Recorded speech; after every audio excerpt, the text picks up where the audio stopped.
বোৱাৰী হোৱাটো অপৰাধ নেকি? বিৰিণা এজনী ছোৱালীৰ নাম। তিনিজনী ভনী আৰু ভাতৃৰ ভিতৰত তাই আছিল সৰু আৰু সকলোৰে প্ৰিয়। সৰুৰে পৰা তাইক ঘৰৰ সকলো কাম কৰিবলৈ দিয়া হৈছিল, যিটো তাইৰ ডাঙৰ ভনীয়েক আৰু ভায়েকেও নাপালে। বিৰিণাৰ দেউতাক অলপ পুৰণি, সেয়ে বিৰিণাৰ বৌয়েকে কেতিয়াও শহুৰেকৰ লগত কথা পতা নাছিল। কিবা ক'বলগীয়া থাকিলে তাই ভায়েক বা বিৰিণাৰ জৰিয়তে কৈছিল, কিন্তু বিৰিণাৰ সেইটো ভাল লগা নাছিল। নিজৰ মতামত দিবলৈ বৌয়েকে কাৰোবাৰ সহায় ল'বলগীয়া হৈছিল। বিৰিণাই বিচাৰিছিল যে বৌয়েকে নিজৰ চিন্তা আৰু অনুভৱ মুক্তভাৱে প্ৰকাশ কৰাৰ সম্পূৰ্ণ স্বাধীনতা লাভ কৰক। তাই নিজৰ ঘৰত বহুবাৰ কৈছিল যে তাই আৰু তাইৰ বায়েকে পোৱা অধিকাৰ বৌয়েকো পাব লাগে। তাইও পৰিয়ালৰ এটা অংশ। তাইৰো নিজৰ ইচ্ছা অনিচ্ছা আছে, নিজৰ সপোন আছে। বিৰিণাৰ আইতাক আৰু মাকে মাজে সময়ে বিৰিণাৰ মুখ বন্ধ কৰি ৰাখিছিল। সিহঁতে তাইক কৈছিল, এতিয়া তুমি এইবোৰ কথা বুজি নোপোৱা।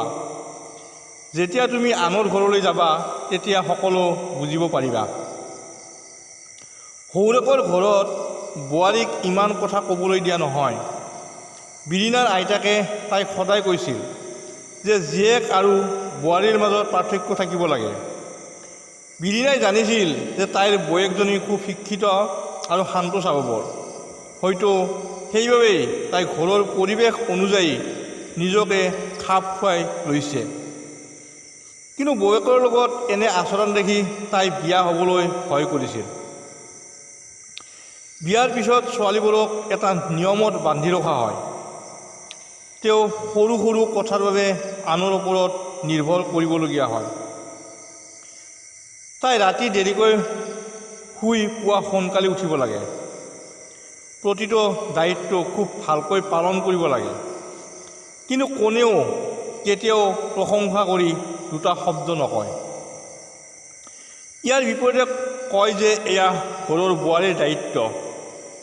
আমিও এদিন বোৱাৰী হৈ আহিছিলোঁ। বিৰিণাই ভাবিছিল মানুহে কিয় বুজি নাপায় যে বোৱাৰীজনীও মানুহ। তাইৰ আইতাক আৰু মাকে সন্মুখীন হোৱা সমস্যাবোৰ বৌয়েকৰ লগত হুবহু একে হোৱাটো জৰুৰী নহয়। এই সকলোবোৰ কৰিবলৈহে মাকে পুত্ৰক বিয়া কৰাই দিয়ে নেকি? কোৱা হয় যে এগৰাকী নাৰীৰ আটাইতকৈ ডাঙৰ শত্ৰু আন এগৰাকী নাৰী। বিৰিণাই নিজৰ ঘৰতে দেখিছিল তাইৰ আইতাক আৰু মাকে কেনেকৈ বৌয়েকৰ লগত অসজ আচৰণ কৰে।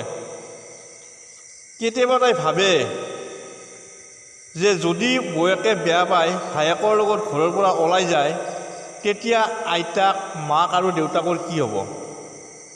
কাৰণ ঘৰৰ একমাত্ৰ পুৰুষ উপাৰ্জনকাৰী তাইৰ ভায়েক। বিৰিণাই বৌয়েকক বহুত ভাল পাইছিল। দুয়ো একে বয়সৰ হোৱাৰ বাবে বিৰিণাই তাইৰ দুখ বুজি পাইছিল। ছোৱালী এজনী নিজৰ ঘৰৰ পৰা ওলাই আন এঘৰলৈ আহিলে কি হয় তাই জানিছিল। বিৰিণাই সিদ্ধান্ত লৈছিল যে তাই বিয়া হৈ আন ঘৰলৈ নাযায়, নহ'লে তাইৰ জীৱনটো কৰ্তব্য পালন আৰু আনক সুখী কৰি ৰাখোঁতে পাৰ হৈ যাব। কেইমাহমানৰ পিছত ঘৰত বিৰিণাৰ বিয়াৰ কথা চলিবলৈ ধৰিলে। তাই অজুহাত দেখুৱাই দুটামান সম্পৰ্ক নাকচ কৰিলে। যেতিয়া তাই আহি থকা সম্পৰ্কবোৰ নাকচ কৰিবলৈ ধৰিলে, তেতিয়া তাইৰ দেউতাকে তাইক সুধিলে তাই বিয়া হ'বলৈ ভয় কৰে নেকি? তেতিয়া বিৰিণাই দেউতাকক সুধিলে, দেউতা, বোৱাৰী হোৱাটো অপৰাধ নেকি? যদি তাই বিয়া হয় তেন্তে তাইও আনৰ দায়িত্ব ল'ব লাগিব। তেতিয়া তাই নিজৰ ইচ্ছামতে কোনো কাম কৰিব নোৱাৰিব। গতিকে তাই বিয়া হৈ আন ঘৰলৈ যাব নিবিচাৰে, কাৰণ তাই শহুৰেকৰ ঘৰত বোৱাৰী হ'বলৈ ভয় কৰে। বিৰিণাৰ দেউতাকে তাইৰ কথা সম্পূৰ্ণকৈ শুনিলে। তাইৰ কথা শুনি দেউতাক নিমাত হৈ পৰিল আৰু তাৰ পিছত দীঘলকৈ উশাহ এটা লৈ ক'লে, নাই, একেবাৰে নহয়, বোৱাৰীও ছোৱালীৰ দৰে। বিৰিণাই দেউতাকক প্ৰত্যুত্তৰ দি ক'লে, দেউতা, তুমি কোৱাচোন, বৌয়ে আমাৰ ঘৰত সম্পূৰ্ণ স্বাধীনতা পাইছেনে? তেওঁ নিজৰ মতে কিবা কৰিব পাৰিছেনে? বোৱাৰী হিচাপে তেওঁ কিন্তু সকলো দায়িত্ব পালন কৰি গৈছে। এতিয়া তুমি কোৱা, যেতিয়া মোৰ বৌক মোৰ নিজৰ ঘৰত কন্যা হিচাপে গণ্য কৰা হোৱা নাছিল, মোৰ বিয়াৰ পিছত কোনোবাই মোক ছোৱালীৰ দৰে ভাল পাব বুলি মই কেনেকৈ বিশ্বাস কৰিম?